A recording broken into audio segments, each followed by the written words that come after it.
نہیں ہوگا. ہماری لاشوں کے ٹکڑے بھی لبیک یا رسول اللہ کی صدائیں لگائیں گے. آخر میں نے کہا کہ وہ جو سپرڈنٹ جیل ہے اسے تو میرے پاس لاؤ. جیل کا سپرڈنٹ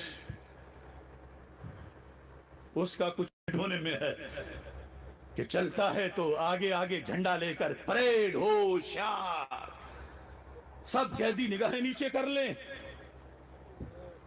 میں نے کہا اس کو کیا مجھ سے ڈراتا ہے؟ اسے لاؤ میری چکی میں. وہ آیا، عاجز بندہ تھا. تالے کھولے گئے، اندر میرے ساتھ نیچے زمین پہ بیٹھ گیا. سب عملے کو پیچھے ہٹا دیا. کہتا ہے میں تو 110% یقین رکھتا ہوں کہ آپ سچے ہو. تو دو یہ جو علماء ہیں تمہارے اہل سنت کے، یہ حق کیوں نہیں بولتے؟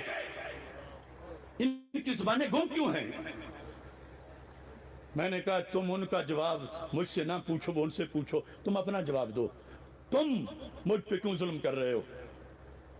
اصول کے لحاظ سے میری کلاس یہ نہیں ہے چکی میں بند رہنا. بی اے پر بھی بی کلاس ملتی ہے. میں تو پی ایچ ڈی ہوں، میں حافظ ہوں. میں نے ساری بخاری کئی بار پڑھائی ہے. میں 35 بار مصلی پہ قرآن سنا چکا ہوں. تو اس کا منہ رونے والا ہو گیا. کہتا ہے مجبوری ہے، مجبوری ہے، بس ملازمت ہے، ہمارا اس میں کوئی اختیار نہیں. تو میں نے کہا تم پھر اس یزید کے ابن زیاد کیوں بنے ہوئے ہو؟ وہ یزید ہے جسے مان رہے ہو، تو تم پھر ابن زیاد کیوں بنے ہو؟ تم نے بھی قبر میں جانا ہے. اللہ کا فضل ہے، جب کچھ علماء پہنچے اور جیلر سارا عملہ بیٹھا تھا، مجھ سے مذاکرات کرنے لگے. 2.5 ماہ کے بعد کہتے ہیں کہ فلاں بھی کہتا ہے، فلاں بھی کہتا ہے، ڈی پی او بھی کہتا ہے، ڈی سی او بھی کہتا ہے، آئی جی کہتا ہے کہ ہم سے بڑا ظلم ہوا، ہم نے جلالی صاحب کو بغیر کسی جرم میں اندر کر دیا. اب انہیں کہو کہ باہر آ جائیں، آپ ان کو قائل کرو. تو میں نے کہا کہ قائل کرنے کی کیا ضرورت ہے؟ تم مجھے رہا کرو گے تو میں باہر چلا جاؤں گا. نہیں، باہر جا کے ہاتھ ہلکا رکھیں گے، باہر جا کے سوشل میڈیا استعمال نہیں کریں گے، باہر جا کے یہ نہیں کریں گے، وہ نہیں کریں گے. 20 شرطیں لکھی ہوئی تھی. میں نے کہا تمہاری ان شرطوں میں سے ایک بھی قبول نہیں ہوگی.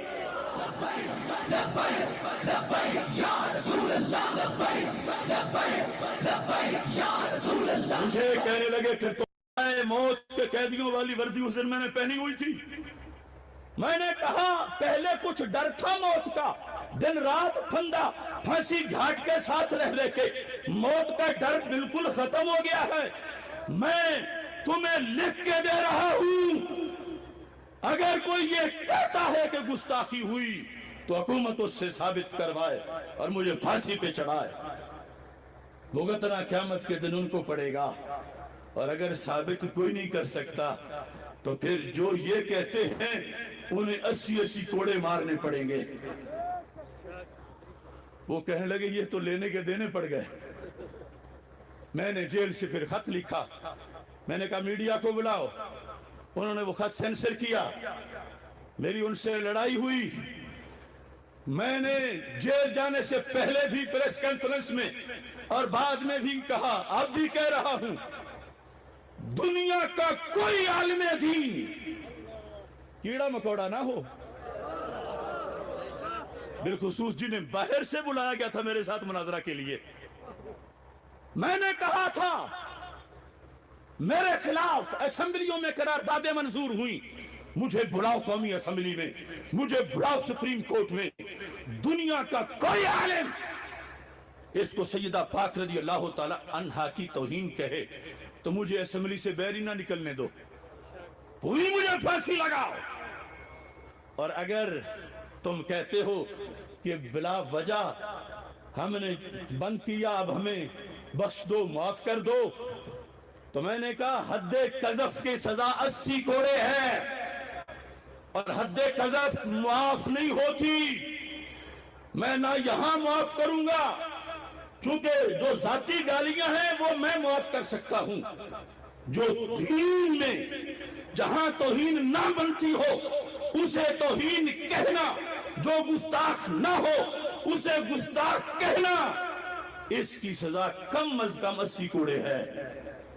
تو جتنے لوگوں نے درخواستیں دی، جو کچھ کہا، وہ 80 کوڑے کھائیں گے تو پھر میں ان کو چھوڑوں گا، ورنہ میں نہیں چھوڑوں گا۔ اب کتنے علماء و مشائخ میرے پاس بار بار آئے کہ چپ کر جاؤ، صلح کر جاؤ۔ میں نے صلح کس چیز کی؟ کوئی پلاٹ کا جھگڑا ہے؟ دین کی بات ہے، اہل سنت کی بات ہے۔ ان کو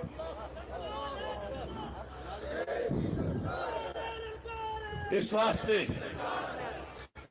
اگر کسی کو علم کا گھمنڈ ہے، وہ کسی بھی چینل پہ لائیو آ جائے، وہ سپریم کورٹ میں آ جائے میرے مقابلے میں، وہ دلائل پیش کرے، میں غلام حافظ الحدیث ہوں، رب کعبہ کی قسم مجھے حق پر اتنا یقین ہے کہ میں 2 منٹ میں ان کو الٹا کر کے دکھا دوں گا۔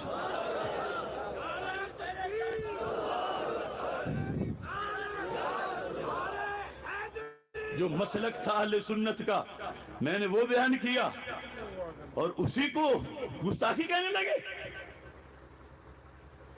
ساتھ یہ بھی وضاحت کرنا چاہتا ہوں، لبیک یا رسول اللہ صلی اللہ علیہ وسلم، یہ بخاری شریف پڑھی ہے،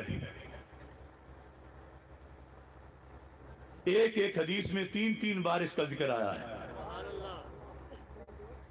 جب غازی ممتاز حسین قادری کو پھندے پہ چڑھایا گیا اور وہ نواز شریف ذلت کے ہاتھوں ذلیل ہوا، جو اس کے ممبر بن کے اسمبلی میں بیٹھے ہوئے تھے، زمانہ ان پہ تھوک رہا تھا کہ ظالموں اب تو چھوڑ دو اس کو۔ تاریخ اسلام میں کسی حکمران نے نہیں دی، اتنا ظلم کبھی نہیں ہوا 14 صدیوں میں جس شخص نے کیا۔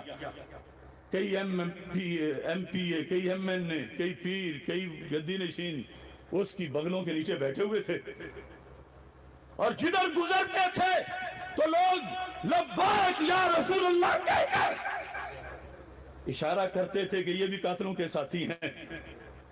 تو اس وقت کیپٹن صفدر نے اپنے بکاؤ سرکاری لوگوں کا اجلاس کیا، اور اس نے ایک تحریک بنائی۔ چلیے اس لیے نہیں، حق ہوتا تو چلتی، لیکن نام سچا ہے۔ تحریک کیا تھی؟ تحریک لبیک یا حبیب اللہ، لبیک یا حبیب اللہ۔ ماہ مدینہ رسول اللہ بھی ہے، حبیب اللہ بھی ہے، مگر کلمہ اسلام میں لا الہ الا اللہ محمد الرسول اللہ ہے۔